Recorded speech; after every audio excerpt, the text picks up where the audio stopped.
AI なんて嘘ばっかりで使えないって笑っているそこのあなた、はっきり言います。その考えでは時代に取り残されます。なぜなら AI は使えないのではなく、あなたが単純に育てていないからです。今回の動画ではなぜ AI がもっともらしい嘘、ハルシネーションをするのか、そしてユーザーであるあなたが主導権を握るヒューマンインザループの必要性、そして動画の最後ではその全てを網羅した魔法のプロンプトをあなたに提示します。皆さん、格差をひっくり返す準備はできていますか？グレイガーイサニーチャンネルです。本日もよろしくお願いします。さあ、はい、今回の動画なんですけど、はい、前回の動画を頭から最後まで全部見てくださった方やったら分かると思うんですけど、後半の方で AI はやっぱりハルシネーションを起こすからそこだけは気をつけてくださいっていう風にあなた言いましたよね。はい、ただそこで気になったんよ、前回料理のレシピでしたよね。はい、その生成されたレシピ、果たして安全に使っていいのかっていうのが疑問に残ると思うんですよね。はい、それは見てくださった皆さんも疑問に思われたと思います。はい、それでは早速パート1ですね。はい、なぜハルシネーションを起こしてしまうかっていうのはね、もういっぱいあるんですよ。語り出したらキリがない。例えば前回の動画でも解説したように、会話が長くなりすぎてる、文脈の迷子になってる状態とか、はい、脈絡のない会話が続いてしまってるとか、コンテキストロストはいとか言われるやつですね。はい、コンテキストロストって言われたら横文字やし、ちょっと分かりづらいけど、実は僕らもあるんよ。まああるある。何の話してたっけっていう瞬間ってあるから、もうこれよね。はい、まず2つ目、これもすごく肝心なんですけど、そもそも AI が参考にしてる人間側のデータが間違ってるんじゃないかっていう説ですね。これはね、非常に議論が多い。すごく難しい問題なんやけど、今回は前回に引き続き料理をテーマに考えていきたいと思うんですけど、まず、料理って家庭レベルのものもあれば、工場で作られるものもあれば、キッチンで作られるものもあります。ただこれ共通してるのが安全であることなんよね。大前提にあるのが、やっぱり安心安全がしっかり担保されてるものを提供するのが当たり前だから、例えば料理をする前に手洗いしっかりするっていうのは当たり前のことですよ。ギブンですよね。これは家であっても工場であってもプロのキッチンであってもそうや。食品工場とか言ったら上から下までしっかりと消毒された上で中に入っていく。だからほらコンシューマーは安心して食べられるわけや。そうだから店売りのものって安心安全って言われるのはそれよね。もう徹底した消毒が行われてるから、飲食店とかがそれを守ってなかったら、日本やったら保健所が入ってきたり、国からお叱りを受けたり、オーストラリア、僕らはニューサウスウェールズ住んでるんですけど、ニューサウスウェールズやったらフードオーソリティがネーミングシェイムリストっていうのを出してて、出しますね。破って罰金食らったお店はさらされるんですよね、1年間。よっぽどひどかったらそうっていう具合に、衛生管理は徹底してるし、守ってないところは罰金も来る。なんでか言うたら、お腹壊したり病気になったり、本当に最悪の場合は命を脅かしてしまうようなことにもつながってしまう。それでやっぱり日本でも毎年多い157で死者って出てるわけですから。そうだからこの衛生管理は徹底しなければいけない、当たり前のことや。やけどソーシャルメディアとかで流行るレシピの中で、お母さんから受け継いだ手の常在菌が大事だから素手で食材混ぜてくださいみたいなレシピはやっぱり存在するんよ。これもうさっき言ってた衛生観念どうなってるんですかっちゅう話やね。そういうレシピを AI に生成してもらったら、やっぱりそっちの方が流行ってるから、みんな見てるから、そっちに AI 引っ張られちゃう。それで危険なレシピをユーザーに提示してしまう、提供してしまう。そうですね。ちょっとややこしくなるかもしれないんで手短にいきますけど、衛生学とかをしっかり理解してない人がこういうことを実践してしまったら、十中八九食中毒を起こしてしまう、黄色ブドウ球菌とかを一緒に混ぜ込んでしまうことになってしまう。人間の手って綺麗であり汚い状態であると。だって例えば手洗ったらあかんのやろ、直前でしてたらどうすんのよまあそういうことやな。もう一つがこれもうほんま肝心なんやけど、これ股間まさぐってたらどうすんのもう一つ肝心なのが、皆さんお持ちのこちらスマホですね、はい、スマホは便座の10倍は汚いんじゃないかって言われてます。これもう世界中の大学が研究データ発表してます。まあそれはだってこうしてきてやでなうんこだとやめよじゃあ違う、じゃあ聞きたい、はい、視聴者の方に聞きたい、じゃあちょっと用足しに行きますとね、トイレ座るおもむろにポケットから出してくるでしょうこれまあそれももちろんあるでもうだからほらごまみれそれももちろんあるけど、は例えば満員電車乗りました、つり革とか捕まるやん、はい、必ず片手で持ってるわけじゃない、こう帰ったりするやん、手をもちろん持ち帰るやん、はでその手でスマホ触るやん、まあ触りますね家帰って手洗うけど、それと同じ感覚で徹底してスマホ消毒する、そんな頻繁に。まさかほら流水にこう流してやで、石鹸でビャーっとはできひんからできへん、どうしてもおろそかになるよね、なってしまう、忘れてしまったりとか、だから徹底した消毒ってなかなかできないのがこのスマホ。まあそうですね、精密機械ですから、で実際に AI と会話してる時に手は洗わんと混ぜてな言われたことあんねん、僕も。なるんや。ある。でそれを AI に言うたよ。お前今わしスマホであんたと喋っとるやんってスマホどんだけ汚いって調べてきてごらん言うたら、ごめんなさい言うてすぐ謝ってくれたけど、そういうことが起きるんですよ。だからそもそも人間のデータ自体がどこまで信頼できるんですかいうことや。まあそうですね。だからそのネットで流行ってるレシピとかは危険があるとか言われたりするのはその辺で、そもそもだって例えば YouTube やインスタ TikTok などに料理動画を上げるのって資格も何もいらんわけやん。まあもちろんそうですね。じゃあどうやって衛生とかさ安全を担保するんってなってくるやん。まあもちろん誰が本物で誰が素人かっていう見分けがつかない、で誰がしっかりした経験があってないのか分からへん、誰が衛生面まで配慮してくれてるか分からへん、そこまで規制しちゃったら面白みもなくなるんじゃないかっていう懸念などなどある。でも飲食店とかその工場で働いてる人たちっていうのは徹底した講習も受けるし資格が必要とされる場合もある、っていうかニューサウスウェールズで飲食店開けようと思ったら最低でも1人か2人はその食品衛生管理者の資格を持ってる人がいないとダメやから。今はキッチンに携わる人間皆さんです。みんななったんや。皆さんです。もう素晴らしい。でそれプラスでまた別途で、そこまで厳しいものじゃないけど食品に携わる場合、だからその売ってる側、フロントオブハウスもそうやけどそれなりのコースがあるんや、受けなければいけない。それもうサクサクって1日で終わるんやけど、それも保持してなきゃいけない。だからスタッフみんなが一定レベルの知識があるっていうことを証明しなければいけない、それはすごく大事だと思う。やっぱりそれぐらい厳しくはなってます、ほんまにねネット中ね危険なレシピとかっていっぱいあるんよ。そうですね、それはもう上げ出したきりがないんで今回はちょっと発酵ニンニクとかそうですよね。それはやめたれニンニクはついこの間もねアメリカの方でリコールされたぐらいボツリヌス菌がやっぱり心配になってくるから、徹底した管理が必要になってくるんよ。そうですね。そもそも密閉容器に入れてはいけないとかさ、ちょっとややこしくなるからこの辺にしときますけど、ものすごくやっぱり専門的に見ていかなければいけない、そうだから流行りやからとかさ思いつきだけで実はやってはいけないのが料理なんよね。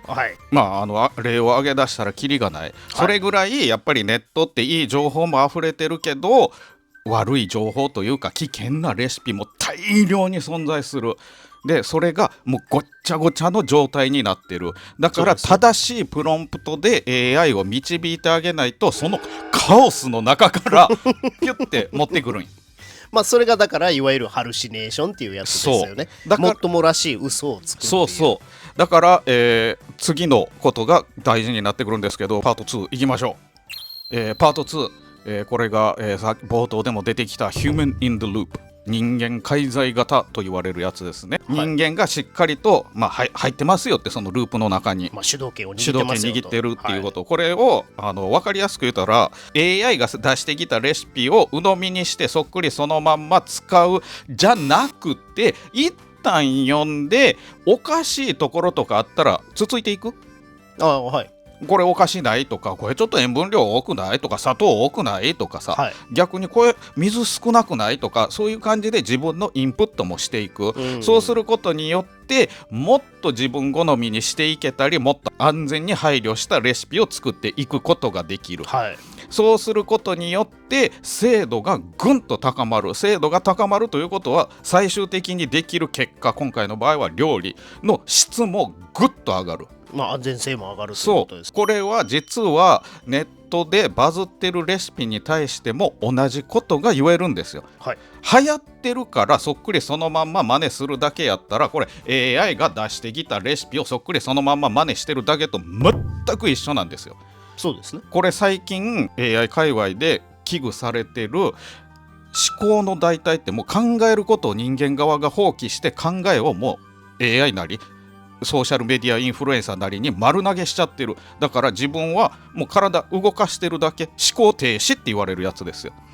非常に危険です、はい、だってそもそも安全なのか分からへんっちゅうのさっき言ったでしょ。でその味付けが好みなのかどうかも分からへん、などなどいろんな問題が付随してくる、だから AI の場合やったら Human in the Loop、 人間が介在してなければいけない、はい、そうやって自分の理解も高めていくことによって AI と作り上げるものの精度がどんどん良くなっていく、はい、レシピの質もどんどん良くなっていく、逆にこれができないと AI なりソーシャルメディアインフルエンサーなりの言いなりや操り人形と一緒や、そうですね。昔で言うたらテレビの前陣取ってリモコン片手にこうビンビンビンビンチ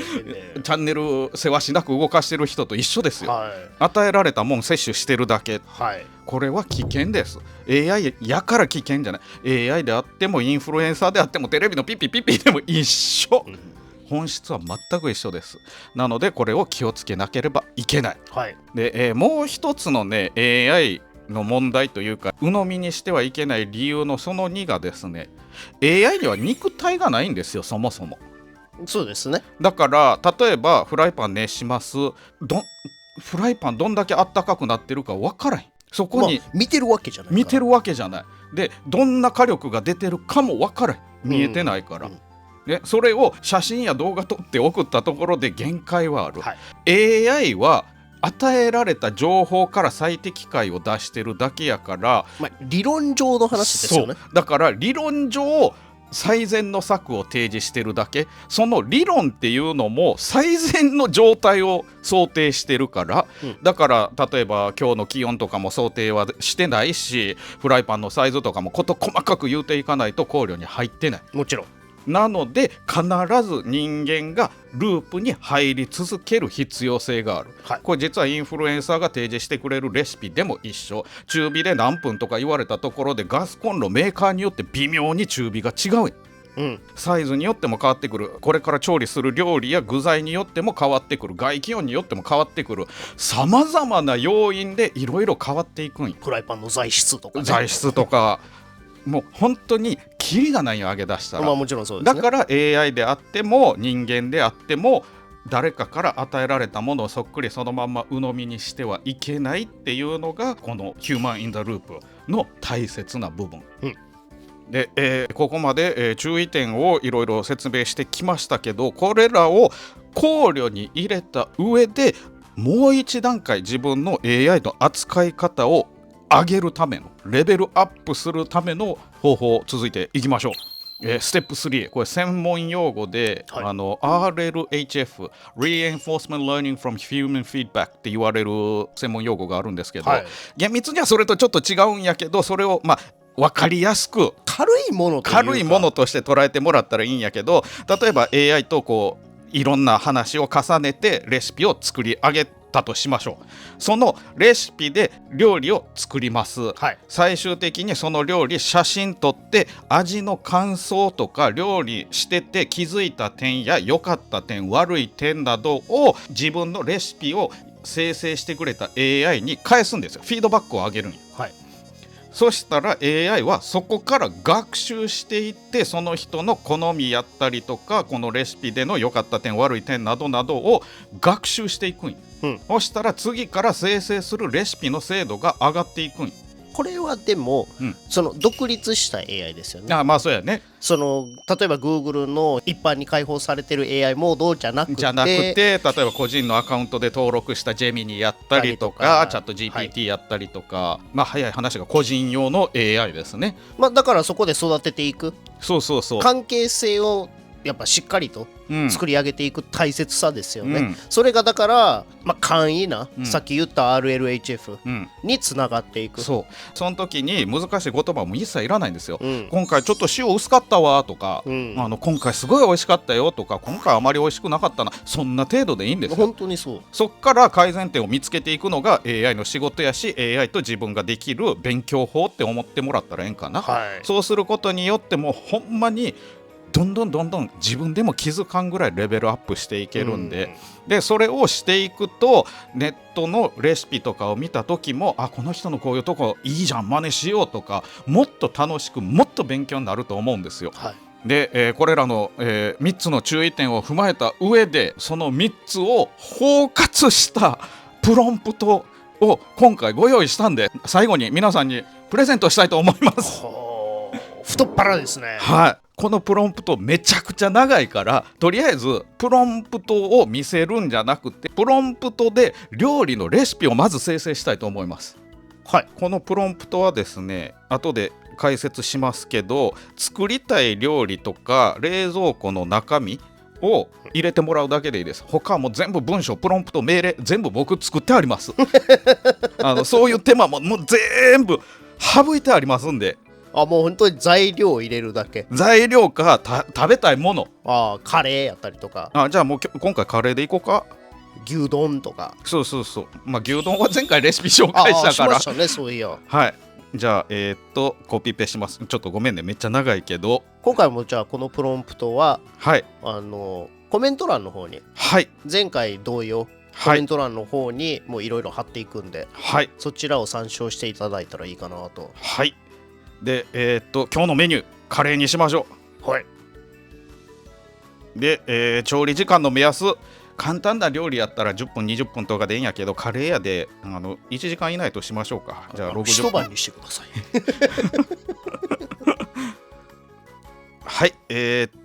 でターゲットの部分だけご自身でしっかり入れてください。自分用や子供も食べる長期保存用などいろんな条件あると思いますけど、今回はじゃあ小さなお子様もいてる前提で、20年間生き別れになってた兄のために作る極上のカレーややこしいな、そういうこと言うからあるね起こす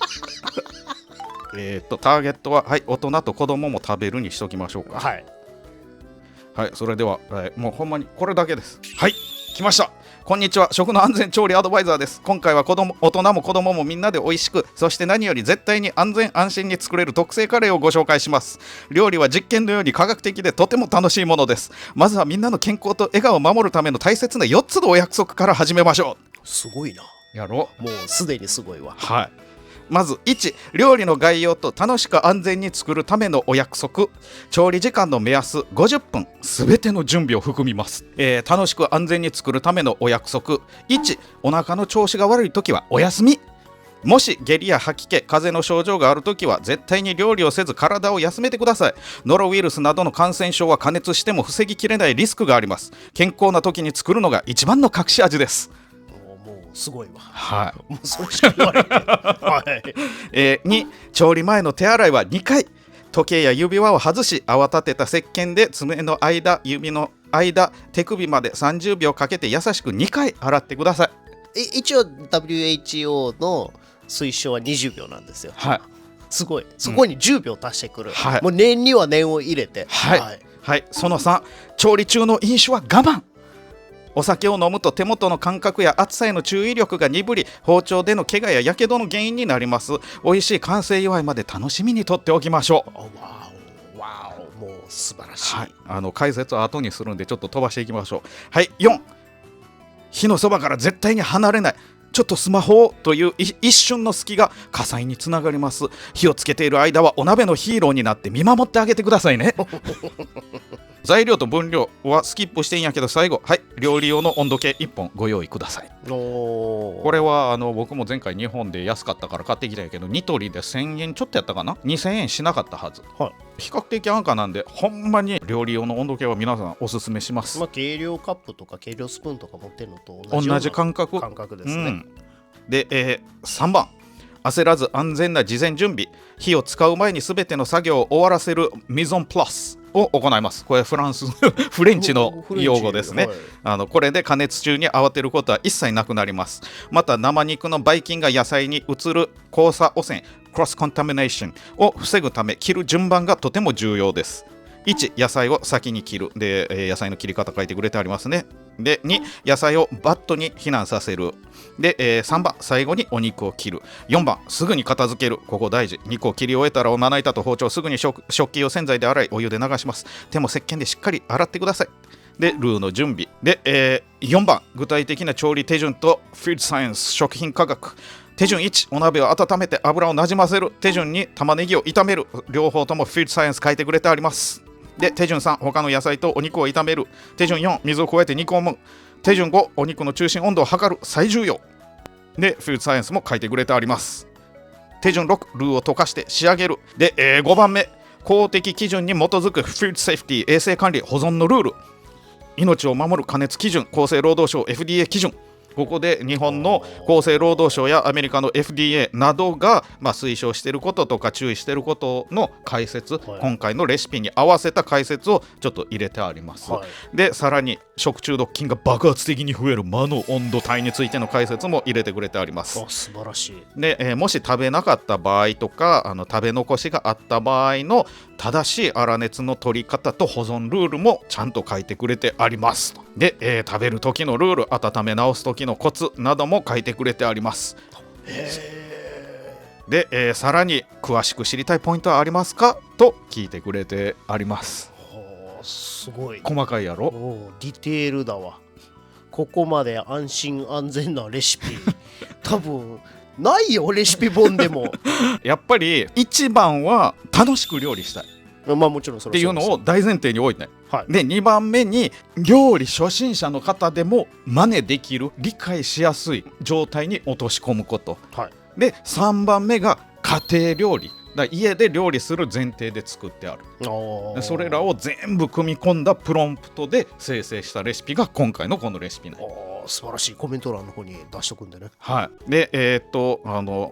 画がだいぶ長くなってきたんで、重要な部分だけ解説させていただきますね。もっともっと細かい解説が欲しい方はコメント欄でリクエストいただいたら、このプロンプトのディープダイブもできます。今回は分かりづらい部分だけの解説を急いでさせていただきます。じゃあキーワードは Y さん解説お願い。待ってます。はい、では早速解説していきましょう。まず今回絶対遵守事項として設けたのが初心者向けのセーフティーガード、安全確保の徹底ですね。例えば調理前の手洗い徹底とか、調理中の飲酒禁止、火を使っているときは絶対に目を離さないという行動ルール。これ結構忘れがちなんやけど、手洗いは当たり前、もうさっきも話したけど、火を使っているときは絶対に目を離さないっていうのも大事で、調理中の飲酒禁止っていうのはですね、キッチンドリンカーって日本では言われるぐらい、飲みながら料理するっていうのは、一般的になってるでしょ。なってますね。でもこれ当たり前のことなんですけど、アルコールを摂取してしまうと判断力は鈍るし五感も鈍るんよ、はい、これはもう皆さんよくご存知ですね。飲まれてる方やったら、判断力鈍ったらすごく危険です。飲酒運転禁止って言われるのと一緒です、飲酒調理も禁止です、なぜなら使う器具どれも間違った使い方をすれば危険だから、包丁で悲しい事件よく聞きますね。火を扱うのが料理でもあると、などなど危険になりかねないものはいっぱいございます。でそれらを 100% 熟知している状態であったとしても、やっぱりお酒が入ってしまうと判断が鈍ってしまう、五感が鈍くなってしまう、行動が遅れてしまう、結果大惨事につながりかねない。だからオーストラリアではプロの厨房では飲酒禁止です。お客様からももらってはいけません、もらった場合は店営業終了してからいただくこと、でもそのいただいた人はそこから先何の作業も携わったらあかん、掃除すらもしたらあかん、原則的に自分のね、勤務時間内は一切ダメです、はい、休憩時間もダメなんですよ。ダメです。勤務に戻ってはいけないから。いけない、はい、あとは処方箋薬で酩酊状態引き起こすようなお薬とかもあるでしょ。例えばめまいとかさ、船乗ってるような感覚を引き起こすようなお薬あります、それらも服用する場合はキッチン立ってはいけません。ニューサウスウェールズではそういう薬を摂取しなければいけない方はその日はお休みになってしまいます、だから実は忘れてしまいがちな基本ルールの一つなんよね。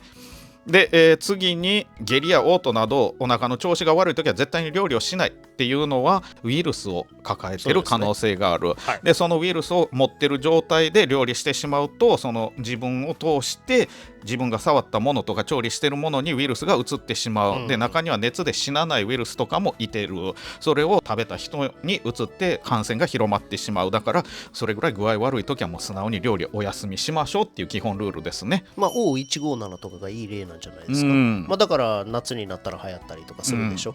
だからそういう場合は、極力料理をしないで、で日本なんかレトルトとかさ、冷凍とかインスタントがめっちゃ便利なんいっぱいあるやん。ありますね。そういう時はそれ素直に楽させてもらいましょう、で家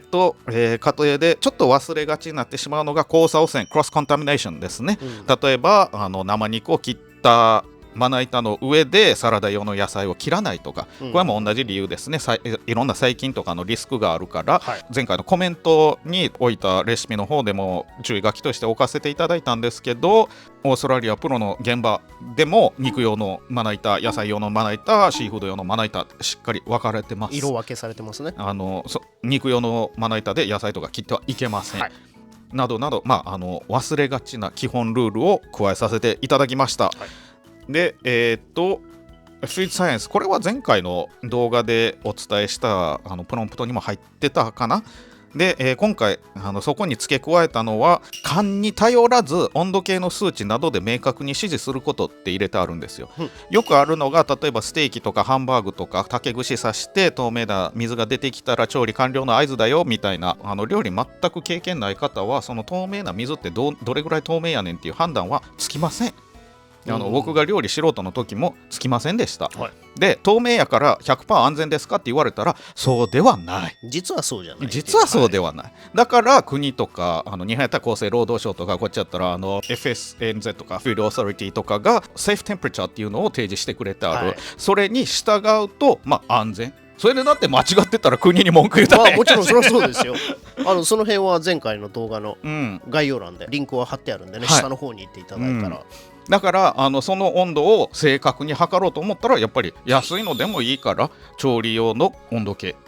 それ刺すだけで、よくねステーキとか温度計刺したら肉汁が失われてどうこうって言われる方もいらっしゃいますけど、それで肉汁が失われるんやったらそもそもの仕込みが悪かったり、カットが合ってなかったり、火の入れ方が悪かったり、さまざまな要因があります。他に原因があると。原因はいっぱいあります、温度計1個刺したぐらいでそれが全部失われるわけじゃな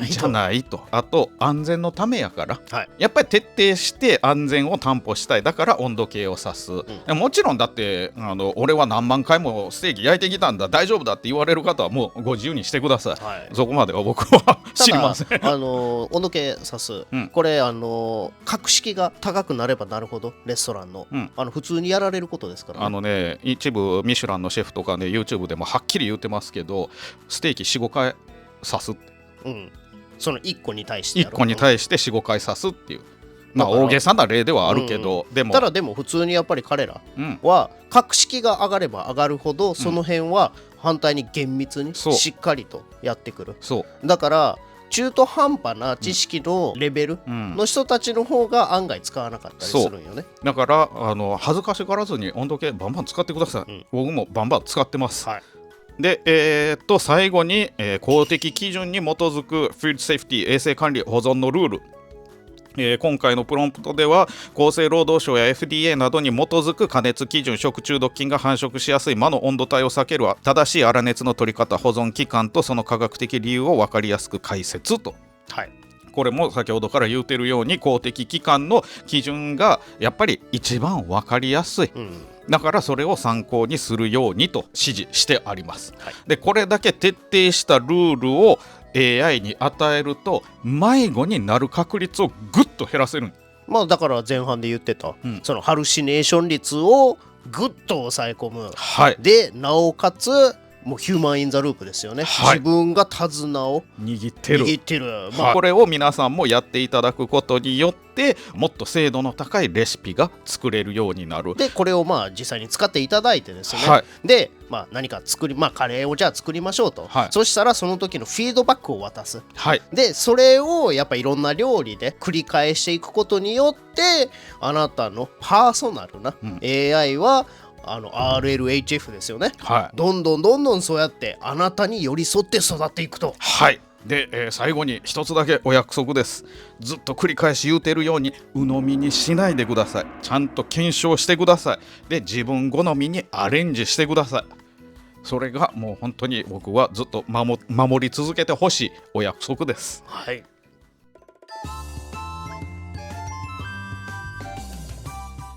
さあというわけでだいぶ長い動画になってしまいましたけど、長くなったね。撮影時間40分超えてます編集ご苦労さんです。いやいやこれはやっぱはしょったらあかん、気をつけてほしいことばっかりやもん、AI もそうやし人間もそうやけどどうしてもやっぱり、今の時代タイパ主義って言ったらいいのやからはしょりたがるやん、でもはしょられる部分って大抵の場合一番肝心要な考えなあかんとこなんや。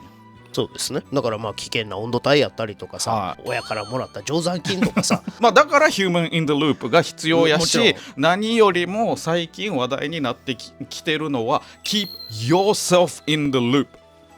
もう自分自身ない、だから AI だけじゃなくてインフルエンサーがおすすめしてるレシピそっくりそのまんま真似するんじゃなくて自分やったらどうするとかこのレシピここが問題やなとかここ好きじゃないなって自分を入れていくことない。そうですね。そうすることによって今話題となっている思考停止からも解放されていく。自分で考えていけるんだから、で何よりも自分好みの結果を作っていけるやん。